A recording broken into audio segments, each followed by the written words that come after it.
With so many irresistible new cubs, Wolong has become a tourist attraction. And more success has followed. In the year 2000, Wolong broke even its record with 11 new cubs.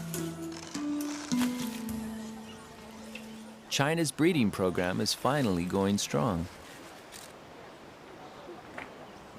Wolong's success gives us a certain optimism about the future of giant pandas. But with this comes another problem. What will we do with this surplus of captive cubs? Their natural habitat is vanishing.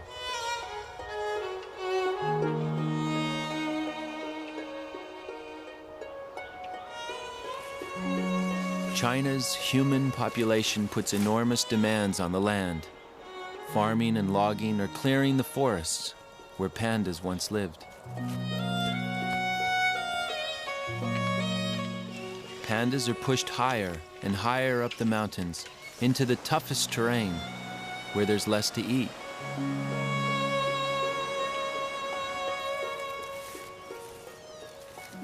To combat this problem, the Chinese government has set aside 32 reserves for the giant panda, but the reserves are spread far apart and fragmented.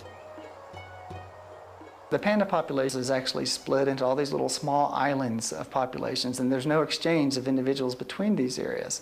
One of the applications of our scent research might be to take these scents and put them in habitat corridors that we put between these islands. And this may indeed encourage the pandas to come down out of one island, traverse through the corridor, and up to another island. And this will get genetic exchange and reduce the problems of inbreeding in these small populations. But panda fieldwork is still tackling the basics. Researcher Matt Durnan joins Chinese colleagues here at 9,000 feet to study pandas in the wild.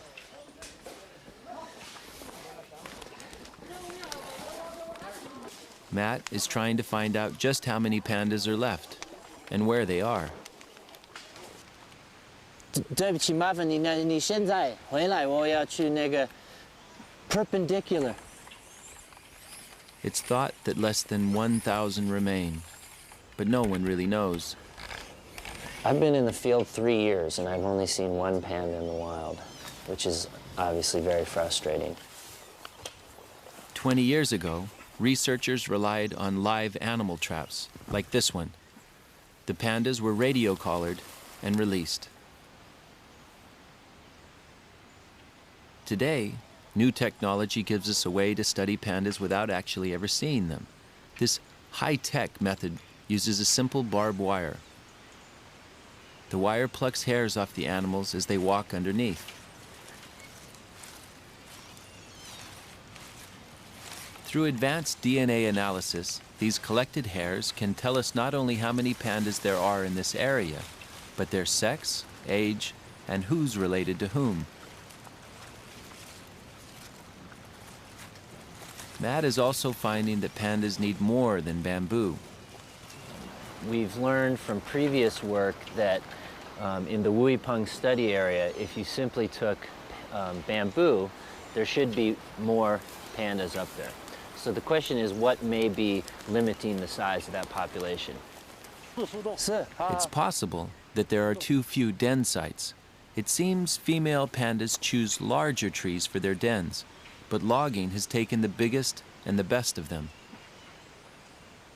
If there are, in fact, too few large trees, and it does turn out that they prefer to use large trees, we may, for example, want to introduce artificial den sites to try to help the female pandas reproduce better and rear their offspring.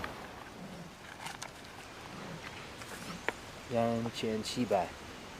Matt is mapping panda territories. With an increasing captive population, there's a growing hope for reintroduction. The information we know about behaviors that we've learned from captivity and the information we're gaining from our work in the field are going to be critical to the success of any future reintroduction. We don't, for example, want to put a male into an area that's already saturated with males. That animal may lose out. It's coming from captivity, and we do know that when they come together in the mating season, there is some aggression.